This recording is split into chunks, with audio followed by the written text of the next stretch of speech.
Cancer एक ऐसी बीमारी जो अगर किसी शख्स को हो जाए तो वो शायद ही जीने की उम्मीद छोड़ देता है। कई बार पैनिक हो जाता है, कई बार उनकी जो बिहेवियर चेंजेस हैं वो देखने को मिलते हैं। और इसी बारे में आज बातचीत करने के लिए मेरे साथ हैं doctor Geetanjali Gupta, senior consultant radiology department, Shri Mata Vaishno Devi Narayana hospital.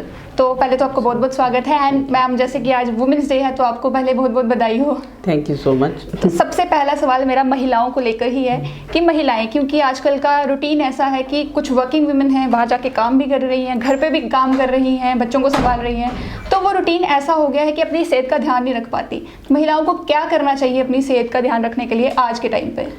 सबसे पहले आपने कहा विमेंस डे, तो मैं इसके बरखिलाफ़ हूँ कि विमेंस डे कोई रखे। मेरे हिसाब से हर एक दिन हमारा होना चाहिए और एक दिन हमारे लिए बहुत कम है जी, बिल्कुल। क्योंकि जो सृष्टि है वो तो नारी ने ही रचाई हुई है। एग्जैक्टली। तो आज की दुनिया में मेरे को बहुत दुख होता है जब मैं देखती हूँ कि हमारी जो बहनें हैं, माएँ हैं, बेटियाँ हैं, अपने आप को इग्नोर करती हैं। सबसे पहले वो अपने आप को सेकंड रखती हैं और अपनी फैमिली को पहले रखती हैं। उनको ये समझना है कि अगर वो सब ठीक हैं तो आगे फैमिली भी ठीक रहेगी। तो ये जो कॉन्सेप्ट चल रहा है फैमिली फर्स्ट वाला, वो गलत है। उनको अपनी सेहत का, अपने मानसिक सेहत का, सबका ध्यान सबसे पहले रखना चाहिए। अगर वो ठीक रहेगी तो उसके बच्चे भी ठीक रहेंगे, उसका परिवार भी ठीक रहेगा। जिस तरीके से हमारा लाइफस्टाइल जो है वो मतलब इस दिन 21वीं सदी में जो है वो चेंज होता ही जा रहा है। हम खाने पीने का ध्यान नहीं रखते, जो मिलता है बस खा लेते हैं बिना सोचे कि हमारी सेहत पे उसका क्या असर पड़ेगा। कई बार मेंटल बैलेंस भी जो है वो इंसान कई बार ऐसी चीज़ें खा लेता है जिससे मेंटली डिस्टर्ब भी इंसान जो है वो हो जाता है। तो इस बारे में मैं आपसे पूछना चाहूँगी कि किस तरीके से इंसान जो है वो इस बदलते दौर में अपने आप को सिक्योर रख सके, सेफ कर सके? देखिए, सबसे पहले तो आज के दौर में एक बहुत बड़ा एक कंपोनेंट आ गया है स्ट्रेस का। जी। तो लाइफस्टाइल में बहुत बड़ा एक योगदान आ गया है स्ट्रेस का। तो एक स्ट्रेस को हैंडल करने के लिए आप अलग अलग तरीके अपनाएं, जैसे योगा करें, अपने आप को खुश रखने के लिए कुछ स्ट्रेस बस्टर्स रखें, अपना भी पालन पोषण अच्छे से करें। खाना पीना इस तरीके से ख़राब हो गया कि बहुत चीज़ें फास्ट फूड और जंक फूड में चले गई हैं, उससे वेट गेन बहुत होने लग गया। और एक मोटापा जिसको हम नाम देते हैं ओबेसिटी का, ओबेसिटी आने लग गई लेडीज़ में खासकर, क्योंकि सिटिंग बढ़ गई और सेडेंट्री लाइफस्टाइल आ गया। तो इससे एक नुकसान है ओबेसिटी से कि इससे आगे ना एक हार्मोन उत्पन्न होता है। जितना ज़्यादा एरिया है बॉडी का, सरफेस एरिया, उससे उतना ही ईस्ट्रोजन पैदा होता है और ईस्ट्रोजन से कुछ एक कैंसर उत्पन्न होते हैं। तो उसका योगदान है। इसीलिए हम चाहते हैं कि ज़्यादा से ज़्यादा महिलाएं बिल्कुल स्वस्थ रहें, हेल्दी रहें और अपना वेट कंट्रोल करके रखें। इसी पे मैं आना चाहूँगी कि जैसे ही किसी शख्स को ये पता चलता है कि हमें कोई सिम्टम है तो उन्हें ये समझ नहीं आता कि ये सिम्टम किस बीमारी का है। वो कैंसर की अगर कोई सिम्टम उसे लगेगा तो वो किसी और बीमारी के साथ उसे रिलेट कर देगा।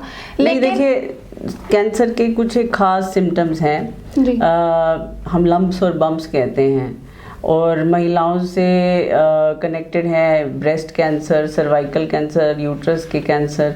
तो उसके बारे में आपको बोलूँगी कि जितनी जल्दी आप आ सकें हमारे पास, आपको जितनी जल्दी लगे कि अपना सेल्फ चेकअप करते रहें, और जितनी जल्दी आप कहें कि मेरे को कोई दिक्कत है, डॉक्टर के पास आएँ और छुपाएं मत। एक शर्म की बहुत बड़ी एक प्रॉब्लम है इस सोसाइटी में, महिलाओं में खासकर। वो शर्म ही करती रहती हैं, कुछ देर तक वो छुपाती हैं, कहती हैं कि शायद ऐसे ही होगा, अभी ठीक हो जाएगा, अभी नहीं, अभी मेरे बच्चे के एग्ज़ाम है, अभी मैं नहीं जाऊंगी, 2 हफ्ते के बाद जाऊंगी। हम चाहते हैं कि जल्द से जल्द वो आए हमारे पास ताकि हम उनका इलाज कर पाएँ। मैं वही चाहूँगी आपसे पूछना कि आप कुछ लक्षण ऐसे बता दें हमारे दर्शकों को जो लगता हो उन्हें हर एक कैंसर के प्रकार में। बिल्कुल, मैं आपको बताऊँगी कि पहले सेल्फ स्क्रीनिंग होती है। घर पे ही महिला खुद अपने आप लेटे और अपने हाथों से अपनी जाँच करे। अगर उसको कुछ भी खराब लगे कि यहाँ पे मेरे को स्वेलिंग है, यहाँ से मेरे को डिस्चार्ज है, या कहीं से खून आ रहा है, निपल से खून आ रहा है, तो फिर जल्द से जल्द वो डॉक्टर को कंसल्ट करें और हम आपकी हेल्प करना चाहेंगे। और फिर वैसे ही अगर जैसे 50 के पार कोई महिला है, उसको ब्लीडिंग फिर से शुरू हो जाए, तो वो उस लक्षण को भी अलार्मिंग माने और उस पर अल्ट्रासाउंड करवाए और डॉक्टर की राय मांगे। तो ब्लीडिंग रिलेटेड प्रॉब्लम्स है, इसके मारे भी बहुत शर्म करती हैं लेडीज़। तो हम चाहते हैं ग्रामीण लेडीज, शहरी लेडीज सारी आगे आएँ और हमें बताएं। और अपनी एक छोटी सी जांच होती है सर्वाइकल कैंसर की, जो उसको कहते हैं पैप स्मीयर, और वैसे ही ब्रेस्ट कैंसर की होती है मैमोग्राफी, और हम सब कुछ करते हैं। आप आइए, जांच करवाइए, ताकि हम आपका इलाज जल्दी करें। बिल्कुल, जैसे आपने कि कहा कि मेनोपॉज होने के बाद बहुत सारी महिलाएं से शर्म करती हैं, गांव देहात की जो औरतें होती हैं खासकर, वो डॉक्टर के पास आना नहीं चाहती। वो चाहती हैं कि अच्छा ठीक है, अगर ऐसा हो रहा है ठीक है, हो जाएगा थोड़ी देर बाद। हम जानते हैं ये तो प्रॉब्लम है, हमसे भी तो लोग डरते ही हैं। तो इसीलिए हम लोग आजकल सरपंचों को, ग्राम सेवक को, आंगनवाड़ी वर्कर्स को, आशा वर्कर्स को कांटेक्ट करते हैं, उनको कुछ एक मूवीज़ देते हैं, वीडियोस बना के देते हैं, वो आगे सर्कुलेट करते हैं ताकि अवेयरनेस पैदा करें। इसको मतलब हम एक सोसाइटी में एक अवेयरनेस पैदा करना चाहते, चाहे वो अर्बन सोसाइटी है या रूरल सोसाइटी है, दोनों बहुत ज़रूरी है। एक और सवाल जो बड़े सारे लोग जो है वो पूछते हैं कि क्या कैंसर जो वो हेरिडिटरी है? क्योंकि बहुत सारे ऐसे माँ बाप होते हैं जिनको कैंसर होता है, आगे बच्चों को भी अगर हो जाए तो उन्हें लगता है कि ये शायद हमें माता पिता की वजह से ही हुआ है। देखिए कई चीज़ें हैं, जैसे एक है ब्रेस्ट कैंसर में, हाँ डेफिनेटली जेनेटिक लिनिएज है, तो जीन्स का एक बहुत बड़ा योगदान है।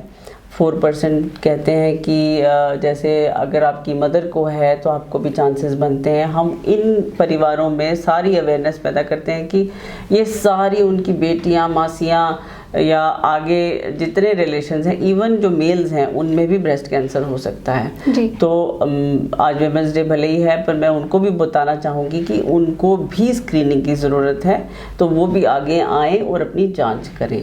बिल्कुल, मैं ये भी पूछना चाहूँगी कि जिस तरीके से कैंसर जब लोगों को हो जाता है तो क्या उसके बाद क्या उनको करना चाहिए? क्योंकि मेंटल हेल्थ भी बहुत ज़्यादा ज़रूरी है। पैनिक हो जाते हैं, सोचते हैं कि क्या हमारे पास अब कितने दिन बचे हैं, तो बहुत सारे लोग मतलब डिस्ट्रेस में चले जाते हैं। किसी भी बीमारी की तरह ट्रीट कीजिए, हमें मालूम है नाम इसके साथ एक बहुत बड़ा स्टिग्मा एसोसिएटेड है, पर फिर भी जितनी जल्दी आएंगे उतनी जल्दी हम आपका इलाज कर पाएंगे। और मेरे पास इतने पेशेंट्स हैं आजकल की जो मेरे पास 5-5, 10-10 साल से आते हैं। मैं आपको मिलवाऊंगी अपने एक पेशेंट से, तो वो आज ही आई थी अपनी जांच करवाने, तो मैंने आज सोचा कि आपसे भी मिलवाऊं। देखिए वो 5 साल पहले आई थी मेरे पास और आज भी बिल्कुल स्वस्थ है।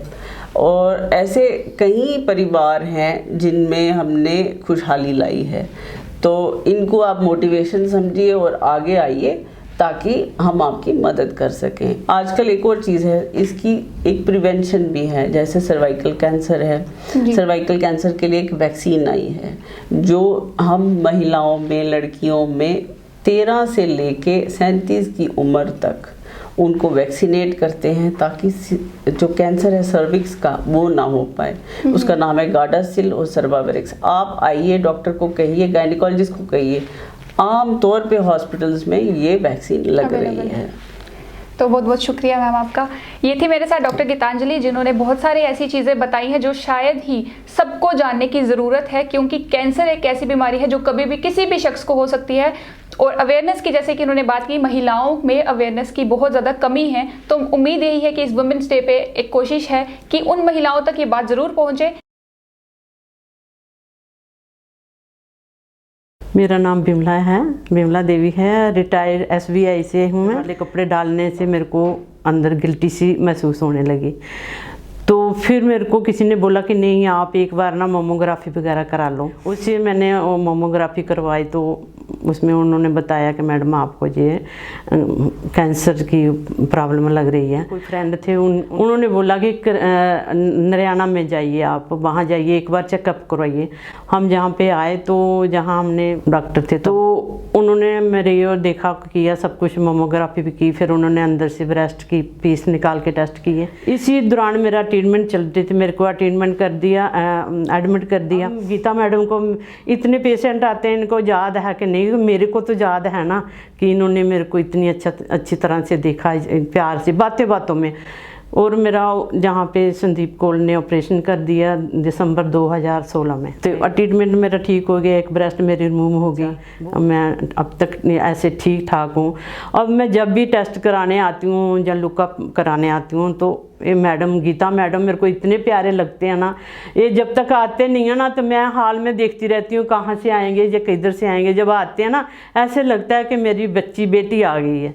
मैंने घर में भी कोई भी मेरे स्टाफ मेंबर जो भी कोई बोलता था तो मैं कहती थी नारायणा हॉस्पिटल में जाइए, वहाँ अपना ट्रीटमेंट करवाइए, जहाँ पर बहुत अच्छा डॉक्टर भी बहुत अच्छे हैं, डॉक्टर सैनी भी बहुत अच्छे हैं। मैं जब भी आती हूँ बड़ी अच्छी तरह से देखते हैं।